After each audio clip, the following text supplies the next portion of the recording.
नमस्कार, NaukiNews.com में आपका स्वागत है। खबर आ गई है अमेरिका से। अब इस खबर का मतलब क्या निकालें? ये मतलब निकालें कि अब जो है आपको तीसरा बूस्टर डोज लगाने की तैयारी कर लेनी पड़ेगी। अब क्या मतलब निकालना है ये आप निकालिएगा। बहरहाल मेरा काम है खबर बताना। मैं एक्टिविस्ट नहीं हूँ, मैं जर्नलिस्ट हूँ और मैं आपको खबर बता रहा हूँ कि centre for disease control and prevention, America का जो कोरोना वायरस को नियंत्रित करने वाला डिपार्टमेंट है, CDC, आपने बार बार नाम सुना होगा, उसकी जो हेड है रोशेल वालेंस्की, उन्होंने अभी 2-3 दिन पहले ही लोगों से कहा था कि वो सार्वजनिक जगहों पे जाएं, इंडोर जगहों पे जाएं, जहाँ पे भी जाएं, भले ही आपने टीका लगवा लिया हो, मास्क पहन कर रखें। जब उन्होंने ये कहा कि वहाँ के बहुत सारे सरकारी अधिकारी जो हैं वो तिलमिला गए और बार बार कहने लगे, क्योंकि जो वाइट हाउस है वो चाहता है वहाँ पे कि लोग मास्क उतार के अब घूमें, 2 टीके लगवा लिए तो आप फ्री हो। लेकिन अब ये जो नई स्टडी आई है इसमें रोशेल वालेंस्की कह रही हैं कि भैया इतना अच्छे दिन नहीं आए हैं अभी और आप संभल के रहिए। क्या स्टडी है, उसकी फाइंडिंग्स क्या हैं और टीके के परखच्चे कैसे उड़ा दिए हैं एक वायरस ने, ये सारी बातचीत करेंगे इस छोटे से ब्रेक के बाद। चैनल को सब्सक्राइब कर लीजिए।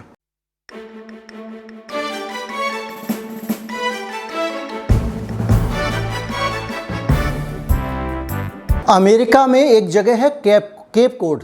केप कोड में क्या हुआ कि अभी CDC ने एक केस स्टडी पेश की है और उसके ज़रिए उन्होंने टीके की हकीकत का खुलासा किया है जनता को समझाने के लिए।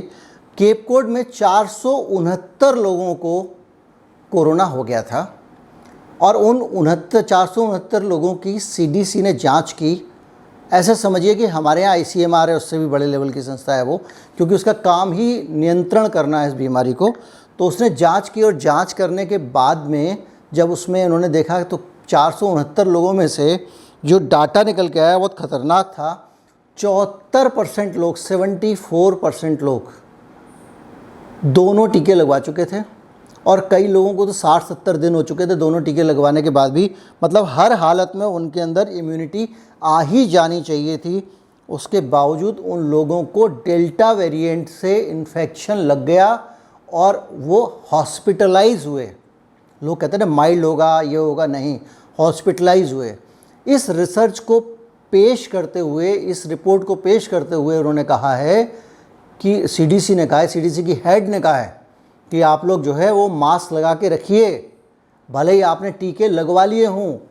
इस बयान के आने के बाद खुद एंथोनी फाउची, जो वहाँ के वाइट हाउस के एडवाइज़र हैं, जो मेडिकल एडवाइज़र हैं, उन्होंने भी कहा कि आप अपना ख्याल रखें और आप मास्क लगाएं।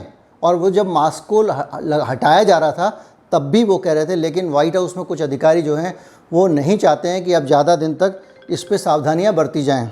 जो हॉस्पिटलाइज हुए मरीज़ उसमें से भी 5 में से 4 यानी 80% के आसपास ऐसे लोग थे जो टीके लगवा चुके थे, दोनों टीके।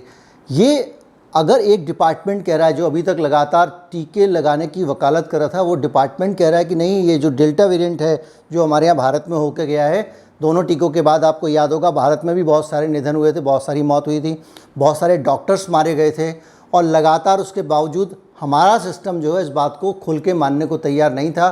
वो उसमें एफिकेसी ये और सारी बातें करता था। दूसरा, वैक्सीनेशन के बाद में जो हमारे यहाँ पे जो एक रिपोर्टिंग का मैकेनिज़्म है वो भी बहुत वीक था।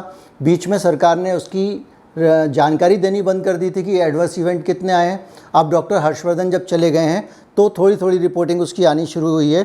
खैर, तो ये जो हालत है, ये तो आपको लगेगा कि भाई 86 दिन 85 दिन पहले टीका लगवा के भी आदमी को हो रहा है, तो ये तो एक जानकारी इन्होंने दी समझाने के लिए। लेकिन इससे भी ख़तरनाक जानकारी एक और दी है, उसको सुनिए। वो ये कह रहे हैं कि दोनों टीके लगवाने के बाद भी, कौन कह रहा है ये? रोशेल वालेंस्की, जो ये कह रही हैं, जो CDC की हेड है, वो ये कह रही हैं कि दोनों टीके लगवाए हुए लोगों को ये जो इन्फेक्शन हुआ है ना, इसका वायरस लोड भी बहुत ज़्यादा था। वायरस लोड ज़्यादा होने का मतलब ये उनके अंदर बड़ी संख्या में वायरस मिला है, थोड़ी संख्या में नहीं मिला है। इसको सरल भाषा में समझाऊं तो इसको सरल भाषा में समझने का मतलब ये है कि जिसके अंदर वायरस लोड ज़्यादा होता है वो आदमी बहुत दूसरे लोगों को बहुत सारा बीमारी फैला सकता है। अमेरिका के अधिकारी ये बोलते हैं कि जिसने टीके लगवा लिए उनसे दूसरों को बीमारी नहीं फैलेगी, लेकिन उसी अमेरिका का CDC ने अब सब साफ कर दिया है कि टीके लगवाने के बाद भी आदमी बीमारी फैला सकता है। ये संदेश उन लोगों के लिए भी है जो डंडा मार मार के दूसरों को टीके लगवा रहे हैं, सोच रहे हैं कि अब ये दफ्तर में अगर टीका लगवा के आएगा तो इससे दूसरों को बीमारी नहीं फैलेगी। ख़ास तौर पे स्पेसिफिकली अंडरलाइन करके रोशेल वॉलस्की कह रही हैं, जो CDC की हेड हैं, कि ये जो प्रचार किया जा रहा है US में कि जिन लोगों ने टीके नहीं लगाए हैं वो ज़्यादा इन्फेक्शन फैलाते हैं, जो अधिकारी कह रहे हैं, ये गलत बात है। इस रिसर्च से पता चलता है कि टीके लगवाने वाले भी उतना ही इन्फेक्शन फैला सकते हैं। ये भी अपने आप में बड़ी जानकारी है जिसको रजिस्टर कर लेना चाहिए। मैं सारी की सारी कटिंग यहाँ लगा रहा हूँ और आप कहोगे तो लिंक भी डाल दूँगा, ताकि कोई बाद में आके ट्रोल आके मेरे को ना चाइना का एजेंट ना कहे। कह देते हैं तो कह देते हैं। ये हुई सारी की सारी बातचीत, और इस पूरी बातचीत के बीच में जो टॉप अधिकारी हैं अमेरिका के वो तिलमिला गए हैं। व्हाइट हाउस के जो कोविड मामलों पे मीडिया एडवाइज़र हैं वो आके ट्विटर पे, जब वॉशिंगटन पोस्ट और न्यूयॉर्क टाइम में ये खबर छपी तो बिगड़ रहे हैं, कह रहे हैं ये बहुत गैर जिम्मेदार व्यवहार है आपका, आपको ऐसे नहीं छापना चाहिए।